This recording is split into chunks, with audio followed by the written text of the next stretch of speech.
Ngayon po ay April 23. Meron lamang akong hindi ko maiwasan bilang tao. Ako po ay tao.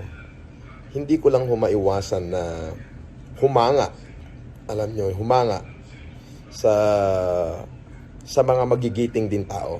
Kumbaga, yung po mga tumanggap ng challenge ko ay pinasalamatan ko. Ultimo yung maliit na tao na gumawa ng challenge ko ay sinabi kong mga dugong bayani, which is totoo po. Ngayon pong araw na to, meron akong napansin, mahaba ho yung video niya, ito po ay politiko. At pinanood ko pa rin ho yung ibang mga video niya. Para aking napagtanto na kakaiba.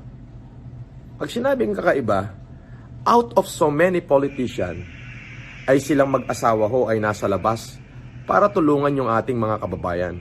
Siguro, karapat dapat na saluduhan ko siya. Ha? Ito'y dugong bayani rin to ngayon. Kasi kung yung maliliit na magsosorbetes, maliliit na magmamangga, ay pinasalamatan ko at sinabi kong dugong bayani ngayong panahon ng COVID-19. Siguro ho, mga kababayan, dapat including na rin dito sa mga nambabas dito sa politikong to, dapat titigan ho nating mabuti kung karapat dapat pa ba natin siyang i-bash. Pero sa akin ho, para sa akin sa panahon ng COVID na to, ang tapang niya para gawin yan. Ito yung agimat na sinasabi.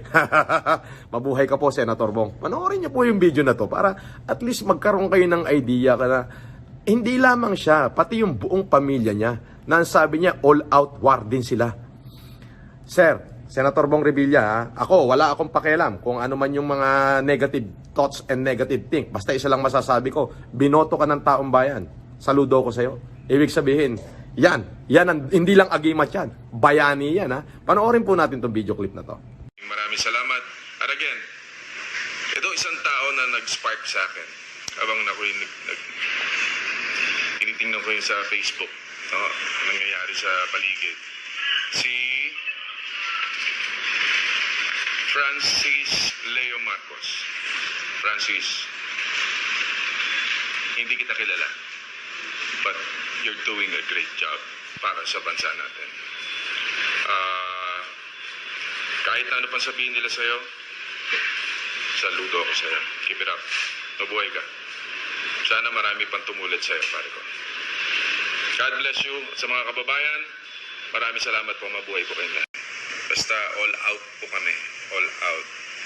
Kayo po ang dahilan kung bakit po kami nakarating sa aming kinalalagyan. Utang po namin sa inyo. Utang ko sa inyo kung bakit ako nag-isang Bong Revilla at maging po ang aking ama. Kaya sa inyo mga kababayan, kapit lang sa Panginoon. Holy Week ngayon, tayo magnilay-nilay din. Sa dasal lang tayo ng dasal, lahat ng pagsubok ay ating malalagpasan. Napanood nyo? So, ibig sabihin po, hindi lamang siya, hindi lamang kundi yung kanyang buong pamilya ay talaga namang sama-samang tumulong. Pinanood ko po siguro mga 3 weeks na, at talaga namang siya lumalabas, at talaga naman siya tumutulong. Kaya po, may salute to you, Senator Bong. Isa ka na sa mga iboboto ko. Isa ka na. Mabuhay ka, sir. Kailangan ka ng Pilipinas. Kailangan ka ng taong bayan. Kailangan ka ng mga taong nakakasakop sa iyo. Parang ako lang yan at the end of the day, nobody can put a good man down. Parang sinasabi ko po, Senator Bong, para sa iyo, it will cost 1 million smart man to bring one good man down. At the end of the day, good man will always be a good man. Nakaw, lalo na naman ako sisibagin. Bakit? Nadagdagan na yung inspirasyon ko. Andiyan ka na naman. Nasali ka na sa mga inspirasyon ko. So, Senator Bong Revilla, kasama yung iyong pamilya, Mayor Lani Mercado, mabuhay po kayo. Salamat po. Maraming salamat po. Ang mga pangalan nyo po'y nakaukit na sa kasaysayan ng ating lipunan, sa kasaysayan ng ating bayan. Mabuhay po kayo. Kung sinasaluduhan ko po yung mga ibang maliliit na tao dahil tinanggap yung challenge ko, kayo, pinanood ko po lahat ng activity nyo.